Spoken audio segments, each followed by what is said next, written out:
Hi, I'm Scott at ediblemusic.com.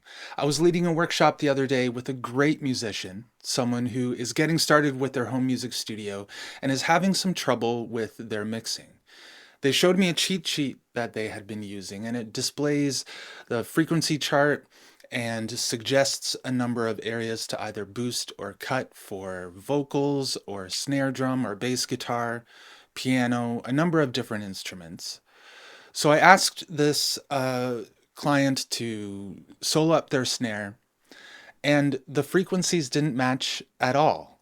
Now, even on the cheat sheet, it gave a disclaimer saying that every song is different, different genres gravitate towards different frequency areas. There are all of these dependencies that actually tend to nullify the effectiveness of the cheat sheet itself.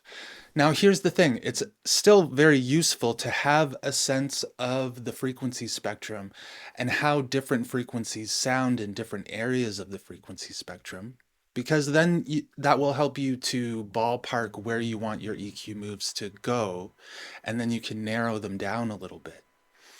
But instead of going down the cheat sheet route, which I think will actually hinder the development of your mixing skills, I want to give you a systematic way of applying some strategies to your EQ moves. Here's the thing that I want to show you first. If you were to play some different snare drums, there's one, here's another one, and another one, and another one. They're all very different, right? You would EQ these differently. And this is the point that I want to get across to you, is that a cheat sheet doesn't apply to the program that you are working on right now.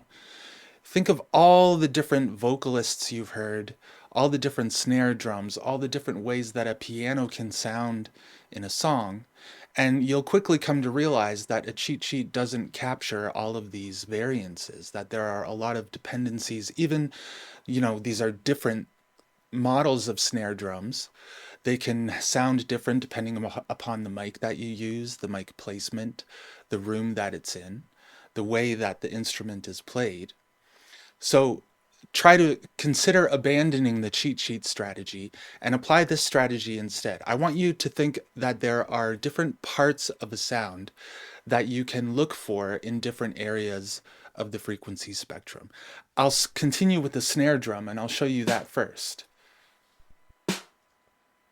Now, this is a sampled snare drum, and again, think of all the different kinds of sampled snares that you've heard across your long and rich life. But a sample, or a snare drum rather, is a useful starting point because as a drum, it has a pretty steady set of frequencies that it will hit. It doesn't change the way it does when we're singing and we move around different notes, or we're playing in a guitar or a piano and we move around different chords. The snare is pretty steady. So here's how I want you to think about sounds. There will be a fundamental, which you can kind of see here. Then there will be overtones.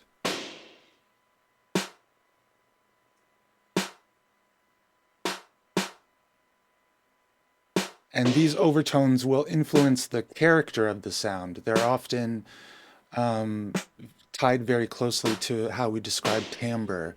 And then you've got the transient attack, which is when the drum is hit. So there will be the resonant frequency or the fundamental frequency of a snare drum. Then there will be the overtones or the harmonic content of it.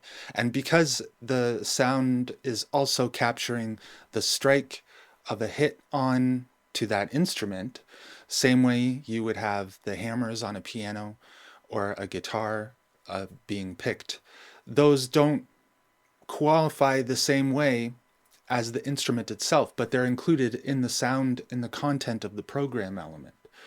So if you were to solo out just the transient attack,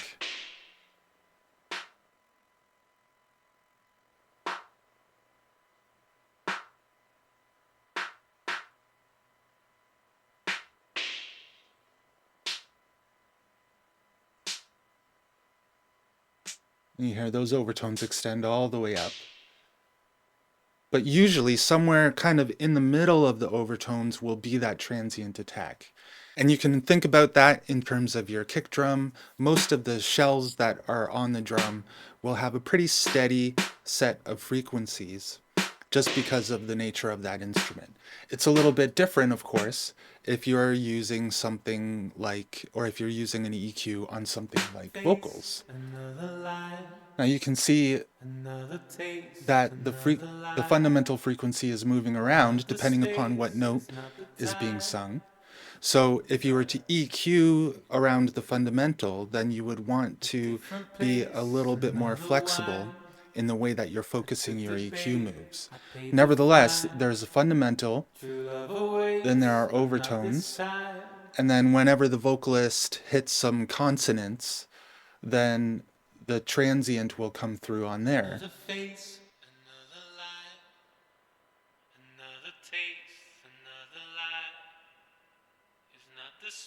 And you don't really hear those transients down here.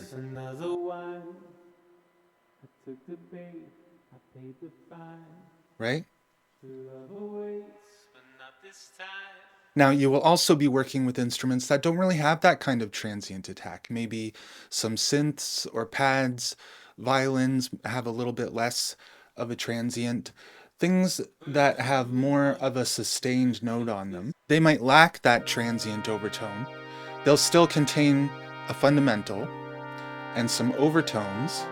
And again, those overtones will influence how the color of the sound feels, the timbre, the taste of the sound. And that's where you can get into modifying the way that it fits into the mix balance a little bit better.